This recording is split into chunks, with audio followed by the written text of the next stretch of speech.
Europe 1 Soir. 19h, 21h, Pierre de Villeneuve. Toujours avec Philippe Guibert et Gabriel Cluzel pour parler de l'actualité. On va parler bien sûr de l'Algérie, du dossier algérien qui est remis, comment dirais-je, sur la table aujourd'hui puisque l'Algérie a dit non à la liste d'expulsables dangereux qu'a transmis Bruno Retailleau. Bruno Retailleau qui promet une riposte graduée après le refus, dit-il, d'appliquer le droit international. On parlera également de la colère de Jean-Luc Mélenchon, qui s'est énervé hier face à nos confrères de France 3. Je voudrais d'abord qu'on écoute un extrait. Alors, vous allez voir, cet érudit en a parlé dans son rappel de l'actualité. C'est la Gaîté Lyrique. La Gaîté Lyrique est occupée par des migrants depuis décembre.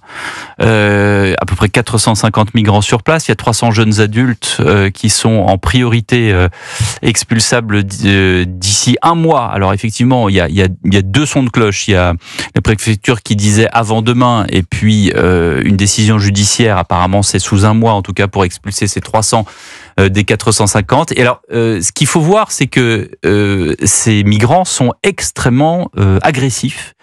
Jean-Marc Morandini en a très très bien parlé ce matin sur CNews dans son émission. Il y a Guillaume Janton qui fait un documentaire sur la submersion migratoire en France et il y a un bout là-dessus également où un des journalistes de CNews également qui s'appelle Sylvain qui a été agressé, sa caméra a été cassée, il a été pris à partie par ces migrants. Il y a les associations qui sont autour, qui prennent parti, qui encouragent même ces migrants à être de plus en plus agressifs. Écoutez Vincent Lapierre. Vincent Lapierre, vous connaissez peut-être, il publie des choses sur les réseaux, sur Internet. Et c'est un dialogue entre Vincent Lapierre qui se rend sur place à la Gaîté Lyrique et justement à la fois les migrants et les associations, une dame d'une association qui est sur place. Écoutez cet extrait. On est dans l'espace public. Mais on vous alors vous partez tout de suite. D'accord. On n'a pas envie de vous ici. Ça vous appartient ici? Non, c'est un délit ce que vous faites là. Vous ne connaissez pas la loi française. On est dans l'espace public, on est en France. Il y a des lois. Il y a des lois. On a le droit de filmer dans l'espace public. Et on n'a pas le droit de mentir. Alors maintenant vous partez. Nous on voit tout ce que vous publiez après. Non. Personne ne les parle. Personne ne les parle. Allez-y vous. Ça, toi tu es raciste. Tu connais pas ta loi. Ça c'est un privilège ce que tu fais là. Non, c'est vrai. C'est des fachos. Comme toi là. Non, vous ne touchez pas. Coupez la caméra. Ça, c'est un délit ce que vous faites là. Non, touche pas. Je ne touche pas. Moi, je connais ce que je fais. Je ne touche pas, moi. Bon, alors, le parvis devant la Gaîté Lyrique, qui est donc entre la rue Saint-Martin et le boulevard Sébastopol, est devenu une zone de non-droit. On peut pas s'approcher, on peut pas les filmer, on peut pas. Alors, même, il faut faire le tour. Ils ont mis des barrières. Guillaume Janton qui expliquait que on pouvait même que les policiers de la police municipale faisaient des checks aux migrants. Donc, est-ce qu'il y avait une forme de complicité? On ne sait pas. Ça se passe aujourd'hui à Paris, capitale de France en 2025. Philippe Guibert. Oui, je crains et je crois que les associations et la dame qu'on a entendue jouent un certain rôle. Alors les bibles, c'est les insultes. Hein. Oui, bien sûr. Jouent un certain rôle dans la manipulation de ces personnes. Je veux pas les exonérer et ils commettent aussi des insultes, sans doute. Mais je pense quand même qu'ils n'auraient pas ce discours si l'association en question ne les avait pas largement, je mets plein de guillemets, informés dans ce sens. Puisqu'ici, le discours est extrêmement politique, extrêmement idéologique, s'accuse la police d'être raciste. Enfin, on voit à peu près où est située cette association. Je trouve qu'on a trop laissé traîner. D'ailleurs, la troupe de la Gaîté Lyrique s'est beaucoup plaint de cette situation où on a laissé traîner avec, comme souvent, un jeu un peu douteux entre la mairie et l'État. Et là, viennent des mesures d'expulsion qui étaient inéluctables. Il faut quand même souligner que beaucoup de ces migrants voulaient se faire passer pour mineurs et qu'une enquête menée par l'administration et une autre association, pourtant plutôt favorable aux migrants, a montré qu'ils n'étaient pour la plupart pas mineurs, ce qui change évidemment leur statut et la possibilité de les expulser. Et donc là, on a affaire à une opération à la fois triste sur le plan humain pour ces personnes, mais surtout une opération de manipulation, je crois, menée par cette association ou par ces associations pour en faire une polémique. Gabriel Cluzel. Oui, alors il y a plusieurs niveaux de scandale, si j'ose dire. C'est-à-dire que tout d'abord, le journaliste qui a été agressé de CNews, c'est quand même gravissime. Oui, c'est vrai. Moi, je sais pas, j'ai pas entendu de réaction, mais ça m'a peut-être échappé de Reporters sans frontières.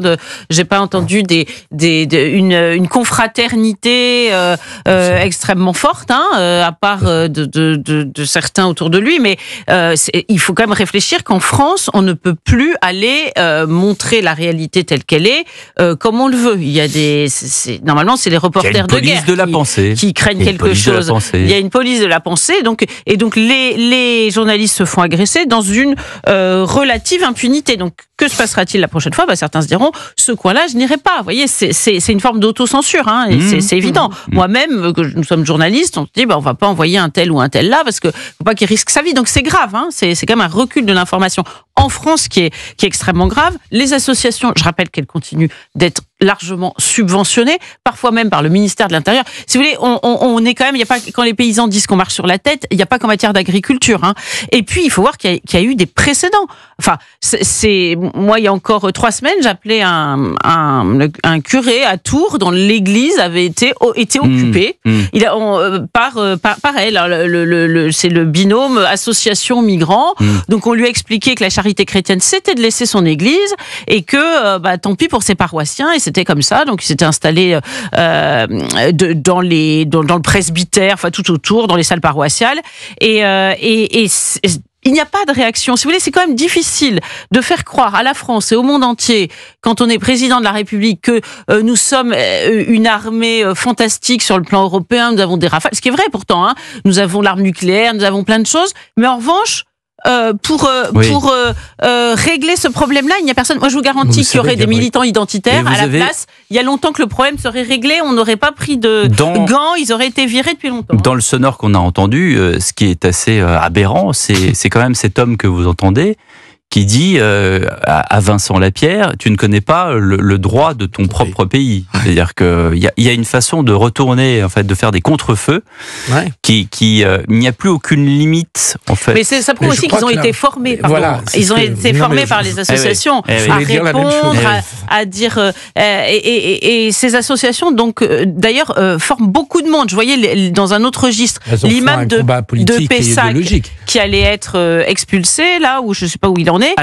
Il disait que oui, mais le droit européen étant au-dessus du droit français, de toute façon, il s'arrangerait. Donc, il y a une connaissance fine qui visiblement a été transmise par toutes ces associations. Mais on comprend bien que c'est une instrumentalisation du cas de ces hommes, principalement des hommes et des femmes, qui effectivement sont bien acculturés par cette association, par ces associations.